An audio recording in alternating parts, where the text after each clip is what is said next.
again, welcome back to Pewter Power. I calmed him down a little bit, but he's very excited about it. I'm excited today. Let's talk about Washington before we get to fantasy. Let's talk about Washington Redskins. Okay, that's Washington Redskins. Mike Shanahan's team.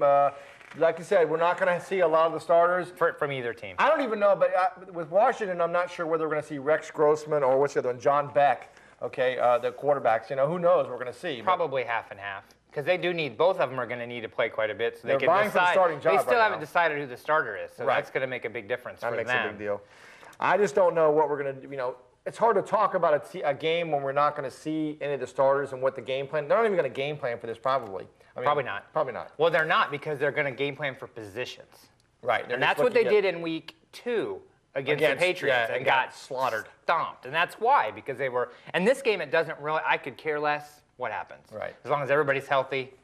You know, we have no starters that are going to get hurt. Only thing that's really going to happen this game, and I kind of wrote down a couple things, and so did you, things that they're going to look for. Yeah. They still haven't decided on a third down back. You know, Ernest Graham, he's got to be the one.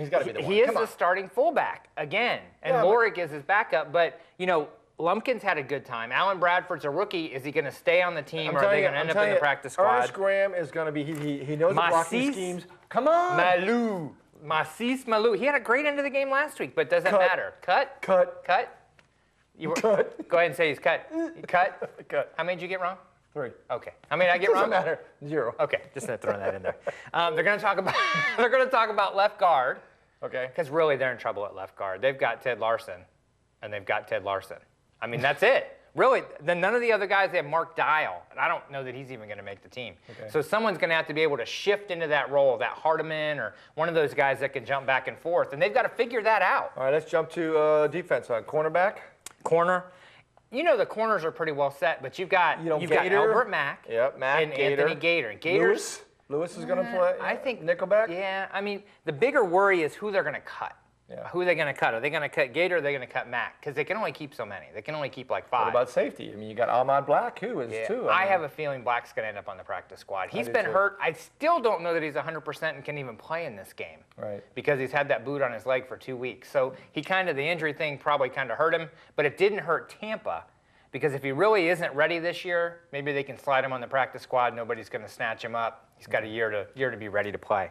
All right, well, let's stop this. You know, Washington is just kind of a throwaway game. I shouldn't say throwaway. It is a game to be, graded on. It's a great game for backup players to see how they do. And that's what it'll be a fun game to watch. So take it with a grain of salt, basically, is what you're looking at, okay? So Yep. let's go ahead and skip. Joe's been itching to do this. I want Got to about talk 4 about minutes left in fantasy this segment. football. I know. So fantasy football, and as you all know, this is about the time when all the drafts are coming. Yeah, pretty much this week and the beginning of next week. I mean, I had a draft before the first preseason game. I don't know how you I don't know why they did that. And actually, I ended up with a pretty good team, even though one player isn't on a team right now.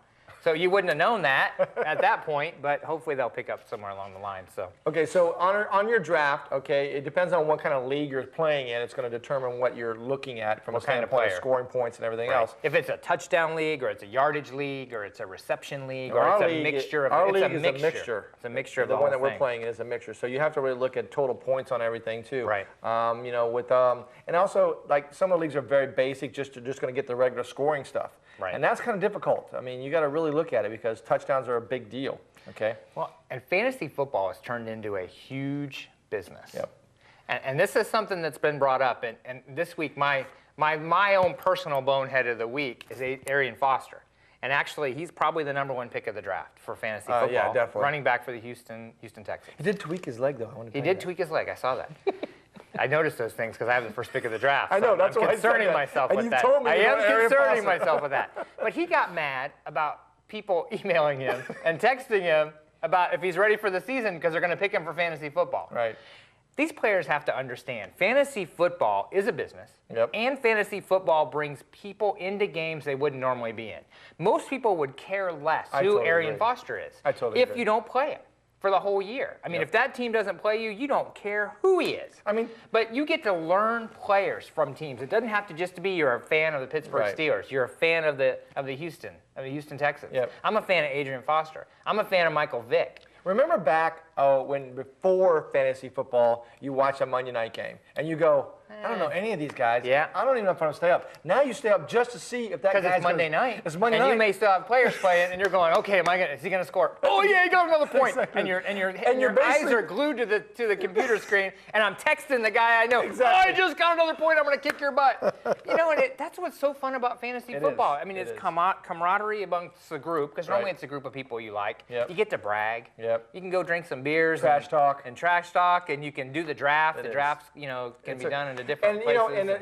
In the last couple of years, we've seen a lot more female players too, and I think that's good because I do too. It's expanding the fan base of the NFL.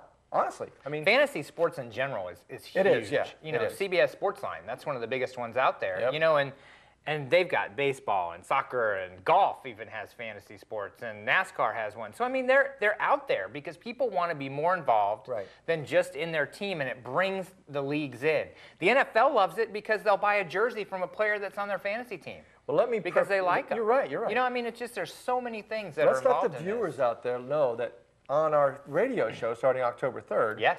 Every week, we're going to have a fantasy segment. Yep. And you're going to be able to call in and ask questions. Yes, you are. And we have a friend of ours, C's team, TB for short. TB. He's gonna be my he's gonna be our little expert. He's gonna be our little expert. And let's tell him why. Because he's won like three. He's won 3 or 4 leagues of ours out of like 5 years, and he's really good at looking at players and seeing who's going to have a good week and who's going to have a bad week. Because that's part of the fun of this. You look at who everybody's playing and figure out what player you can snatch in for 1 week and then let them go. So there's my fantasy football rant.